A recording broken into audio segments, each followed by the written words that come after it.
চলো, তো আজকে তোমাদের সাথে শেয়ার করা যাক চড়ক পুজোর দিন অর্থাৎ পাঁচন যেদিনকে আমাদের থাকে সেদিনকারের দিনটা আমাদের ঠিক কেমনভাবে কাটে। সো হ্যালো এভরিওয়ান, আমি রিঙ্কি। আমার একটা নতুন ফেসবুক ব্লগে তোমাদের অনেক অনেক ওয়েলকাম আর অনেক ভালোবাসা। আশা করি তোমরা সবাই ভালো আছো আর আমিও অনেক অনেক ভালো আছি। এই যে সকালবেলা একটু আলুর তরকারি করছে, সেই কারণ সবার আর কি সকালে টিফিন হবে এইটা। আর এই যে ছেলে এইদিকে দুষ্টুমি করছে, তারপরে যেহেতু পাঁচনে অনেক ধরনের রান্না বান্না থাকে সেই জন্য আর কি কাটাকুটিগুলো কাটতে বসে গেছিলাম। আর এইদিকে বাবা এনেছে আদা, যেগুলো এনেছে আদাগুলো অর্ধেকই পচা, সেই জন্য আবার আমি আমার মাকে বলছিলাম যে দেখো বাবা কেমন আদা এনেছে, সবই পচা।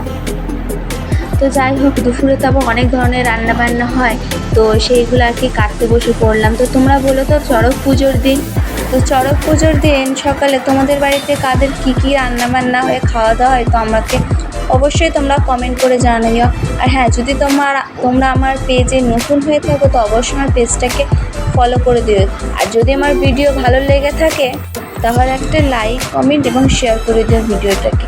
তোমরা যদি ভালোবাসো তো আমি চেষ্টা করবো প্রতিদিন এরকম কিছু না কিছু নতুন ভিডিও তোমাদের কাছে তুলে ধরার জন্য। সো এই যে শুরু করে দিয়েছে এদিকে পটল ভাজা, কুমড়ো ভাজা, লাল আলু ভাজা, আলু ভাজা, এইগুলো তো হয়, টকের ডাল হয়। তো যাই হোক, ওইগুলোই সব কাটাকুটি করতে শুরু করে দিয়েছি। যাই হোক, এইগুলো তো দুপুরের মেনু। আর সাথে না থাকে কুমড়ো, উচ্ছে, তারপরে বেগুন দিয়ে একটা ভাজা থাকে, যেটা কিনা বাড়ির সবাই খেতে খুবই ভালোবাসে। আমাদের বাড়িতে এটা নিয়ম আছে, আমার শাশুড়ি মা করে আসছেন, তার শাশুড়ি মাও করে আসছেন। তো যাই হোক আর কি, এইসব কথা বলে লাভ নেই। তো যাই হোক, এখানে শুরু করে দিয়েছে কাটাকুটি, কারণ দুপুরে তাড়াতাড়ি ছেলেকেও খাওয়াতে হবে, সেখানে তাড়াতাড়ি করতে শুরু করে দিলাম। যাই হোক, তো চলো, এখন তো দুপুরে যে মাঝখানে আবার কি বাবাকে বললাম, বাবা এসেছিলো, বাবাকে বললাম তুমি কী আদা এনেছো, দেখো সব পচা।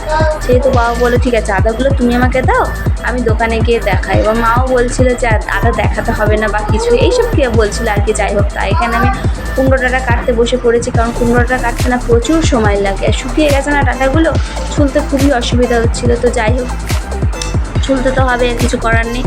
তো সেই জন্যেই কুমড়োটা ঝটপট করে কেটে নিচ্ছিলাম, ঝটপট করে। মানে তোমরা যত স্পিডে দেখছো তত স্পিডে কিন্তু অ্যাকচুয়ালি কাজগুলো হয়নি। কাজগুলো করতে আমি যখন বসেছি 10:30টার সময় সকাল সবজি কাটতে, আর উঠেছি আমি দুপুর 2:30টার সময়, 2:30 কি 3টে সামথিং এরকম হবে।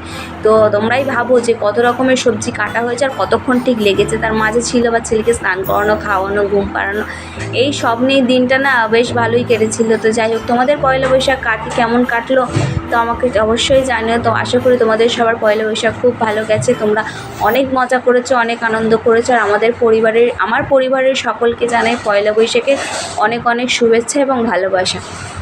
তো এইদিকে কুমড়োটা কাটতে আর শুরু করে দিয়েছি, মাও এইদিকে বাদবাকি কাজ যা ছিল সেগুলো করতে শুরু করে দিল। তো যাই হোক, আর কী করা যাবে, কাজ তো করতেই হবে, কাজ না করলে আর কী করে কী হবে। তার কি বলবো, মানে এই কাজের মাঝে কতবার যে আমি উঠেছি তার তোমাদের কোনো ধারণা নেই। তো যাই হোক, কুমড়োটা কাটতে প্রচুর সময় লেগেছিলো জান। তার জন্য আর কি ভাবলাম কি মাঝখানে বোধহয় ক্যামেরাটা অফও করে দিয়েছিলাম, যে অনেক তো সময় লাগবে ডাটা ফাটা কাটতে, তো অত তো আর ক্যামেরায় ক্যাপচার করা যায় না। তো সেই জন্যে আর কি ক্যামেরাটা অফ করে দিয়েছিলাম। আমার বাবা এসেছিলো, বাবার সাথে একটা কি গল্প করছিলাম, ও আদা নিয়ে এসেছিলো। সেই জন্য আবার বলছিলাম যে এবারে আদাটা ভালো বা কিছু এরকম বলছিলাম। ওই যে বাবার ওপর থেকে আসলে আবার ক্যামেরার দিকে তাকিয়েও নিল টুক করে যে আমি ভিডিও করছি কিনা। তো যাই হোক, এখানে বাবার সাথে কিছু একটা কথা হচ্ছিলো, ঠিক মনে পড়ছে না, 2 দিন আগেকার ভিডিও, তো আমি সময় পাইনি অ্যাকচুয়ালি ভিডিওটা এডিট করা বা আপলোড করা। তো যাই হোক, সময় বের করে আর কি ভিডিওটা এডিটও করে নিলাম, আপলোডও করে দিলাম। আর বাবার সাথে কী যেন কথা বলছিলাম, এরকম হতেই থাকে জানো তো। তো আর কি করব, সেদিনকে তো প্রচুর কাজ থাকে, কাজ বাজ, বাচ্চা কাচ্চা, সংসার সবই একসাথে সেদিনকে সামলাতে। সংসার মানে রান্নাবান্নাটা যাই হোক মা করেছিল, কিন্তু তবু আর কি সংসারের কাজ, কাটাকুটি, বাচ্চা সামলানো, এই যে আবার কে যেন বলছিল কি একটা বেশ বলছিল, যার জন্যে আমি আবার ফোন করছিলাম যাই হোক একজনকে, ফোন করতে করতে কী যেন তোমাদের মানে আমার হাজব্যান্ডকেই ফোন করছিলাম আর কি। তো যাই হোক, এই ফোন টোন করে কিছু একটা বলেছিলাম। আর হ্যাঁ, তোমাদের যদি মনে হয় তোমাদের বাড়িতে কারোর ছোটো ছোটো বাচ্চা আছে যাদের ইংলিশ টিচারের দরকার, সো আমার সাথে যোগাযোগ করতে পারো। আমি স্ক্রিনে নাম্বারটা দিয়ে দেবো, তো আমার সাথে তোমরা যোগাযোগ করতে পারো। এখানে 5 to 12 অ্যান্ড স্পোকেন সব কিছুই শেখানো হয়। কলেজে অনার্সেরও পড়ানো হয়, আমার হাজব্যান্ড পড়ায়। তো আমার সাথে তোমরা যোগাযোগ করতে পারো, আশা করি তোমাদের ভালো লাগবে। CBSE, ICSC, ওয়েস্ট বেঙ্গল সব বোর্ডেই উনি পড়ায়।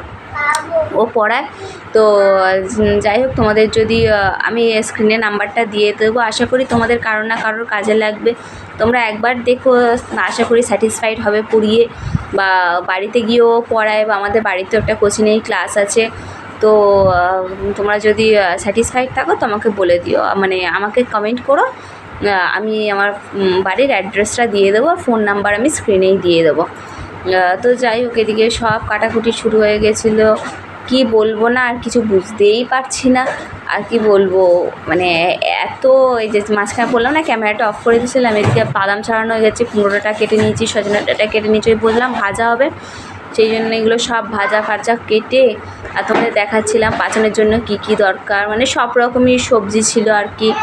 ঝিঙে, পটল, কলা, আলু, রাঙা আলু, কুমড়ো, এদিকে আলু ছিল, সজনার ডাঁটা, কাটোয়ার ডাঁটা। আর এইখানে পরিস্থিতিটা এখন এরকমই। তো যাই হোক, এখনও শেষ হয়নি, কিন্তু এই যে দেখালাম দুটো এঁচড় আছে। তো তারপরে ছেলের খাবারের জন্য এদিকে ছেলের খাবারটা করে ছেলেকে খাওয়াতেও বসে গেছি। তো এখানে মা বললো ঠিক আছে, তো আমি এঁচড়টা কেটে নিচ্ছি, তুমি আলু ভাজাটা ভেজে নাও। তো আলু টালু ভেজে আবার চলে গেছিলাম না ঝাঁপ দেখতে, জানো। ঝাঁপ দেখে আসার পর তোমাদের দাদাভাই বললো চলো একটু ঘুরে আসি। এই যে ঘুরতে গিয়ে এই যে এটাকে কি বলে আমি জানি না, ওই যে আমার ছেলে উঠবে বলে লাফালাফি শুরু করে দিয়েছিল। তো ওখান থেকে একটা ভিডিও একটুখানি ক্লিপ নিয়েছিলাম তোমাদের সাথে, যাতে শেয়ার করতে পারি।